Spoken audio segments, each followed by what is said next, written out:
Yes, you are here. Right, this is an interesting one. So the guys at Ballistix challenged us to do a retro gaming video for the launch of Stranger Things. The new season of Stranger Things comes out today. So we had a time limit. Today was the limit. They said to us, look, buy some old computer parts, put them together, build an old computer, play a game on it, compare it against a current game, and see how they play, see how they compare. I thought, yeah, that sounds fun. Sounds quite easy too. Oh my gosh. So, first of all, apologies and admittance. I have failed at the challenge. I did not manage to complete the challenge successfully. I thought, let me be a little bit sneaky here. So I've got to get an old computer. So I went on Gumtree, eBay, some computer retro selling sites, and it's hard to find parts that fit together. I know it sounds daft, but when you're looking at a modern computer, you start with the motherboard and everything attaches to it, right? And you have a certain chipset for that motherboard, and you have to get this processor to match that motherboard. Much easier nowadays.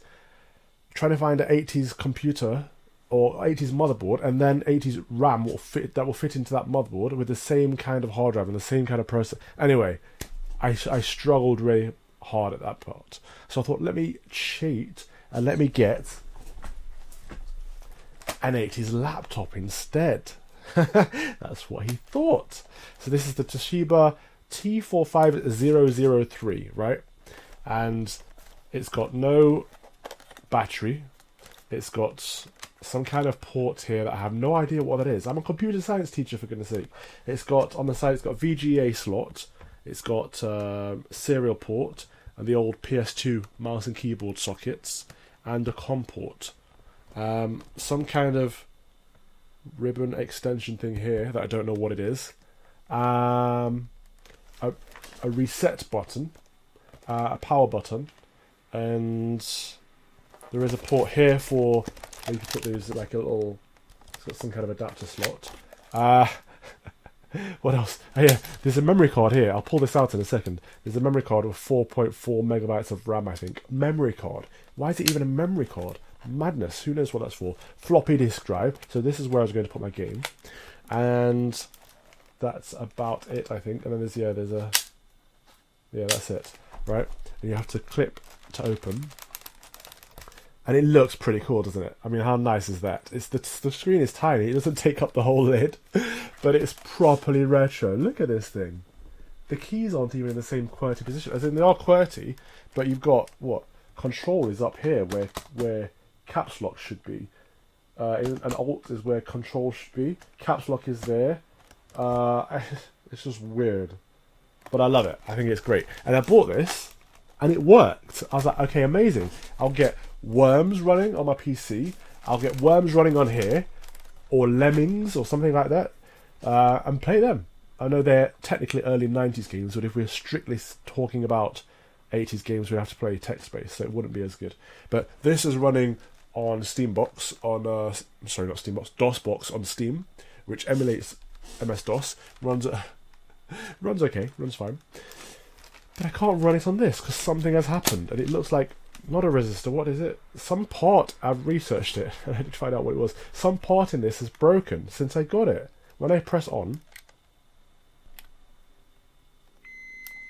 okay, if the lid's closed, it will just beep.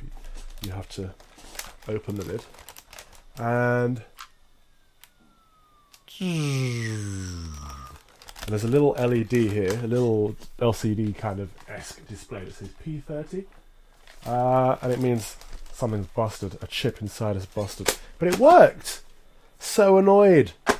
There's nothing I could do. I have to open it and replace this part. It's so frustrating trying to get an old thing to work. So it's a capacitor, apparently. A capacitor inside the laptop that has busted. And to get to it is really difficult. But finding a replacement is going to be hard enough.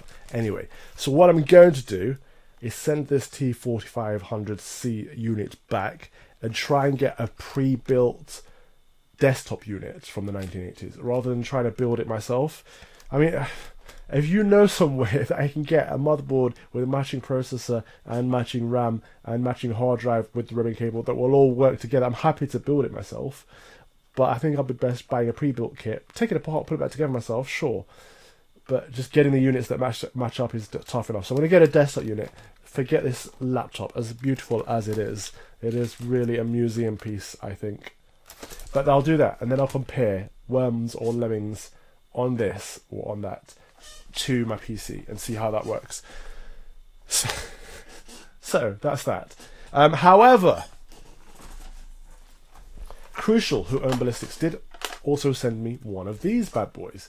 Now this is the Crucial MX500 solid state drive. Now this is a 2 terabyte SSD.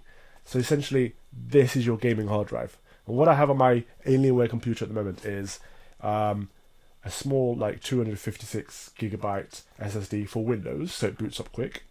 And then I've got a 5 terabyte hard disk drive for all of my stuff, including my games.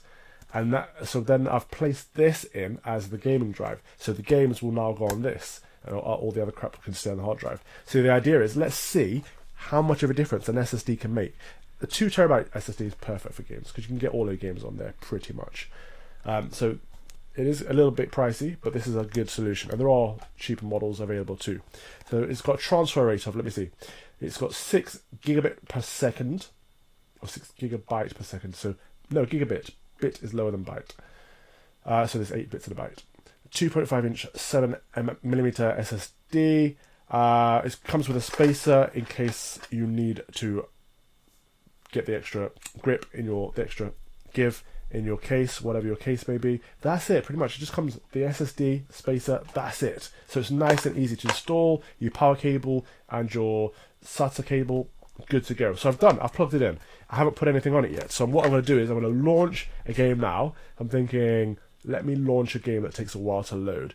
I'm going to launch it on the hard drive, then move the game over to this, the SSD, and see how much time we save on load times. Because that's the whole point of the next generation, isn't it? The new Xbox One, or the new Xbox, the new PlayStation 5, if it's called that, they're making a big point. They're really emphasizing their SSD technology. And it's going to cut down on all our load times, which can be frustrating in video games. And it's one of the things we've had since the dawn of time. I remember one of the first games I ever saw was my dad had, I can't remember what unit it was, I think it was Commodore 64. Anyway, he had an old unit that had a tape cassette loading mechanism, and you had to put your game, a tape cassette, into this mechanism, press like play and something, and it loaded up the game. It took forever. I was bored. I wasn't interested in it whatsoever. I mean, back then he was more of a gamer than me. That did not attract me. Master System was my first real console that got me into it. But I digress. The point is that load times have been with us for so long, and the new Xbox and the new PlayStation are really, really emphasizing.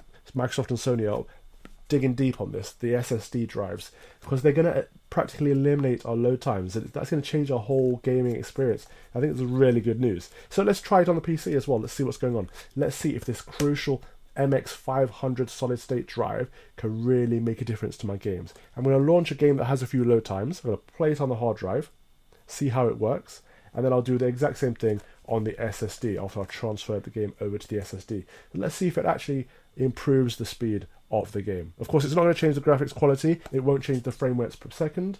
That is the graphics card that does that. But what this can do is change your load times. The time it takes to access the files from the drive, that can be sped up a little. So let's see how it goes. Okay, so starting with Fallout 4, a game I love but haven't played that much of. I need to get back into it at some point. Let's see how long it takes to load this game from the hard drive. Alright, I'm going to click continue. This is not the most scientific method ever, but we'll see what it shows. We've got a countdown timer in the top right corner there. It's taking 5, 6, 7. It's taking a few seconds just to get the display up on the screen. Alright, here we go. Any second now we should get into the game. Wow, okay. It's taken a lot longer than I thought it would take to load off the hard drive. I'd forgotten how long this game took to load. This is not okay for a game in 2019.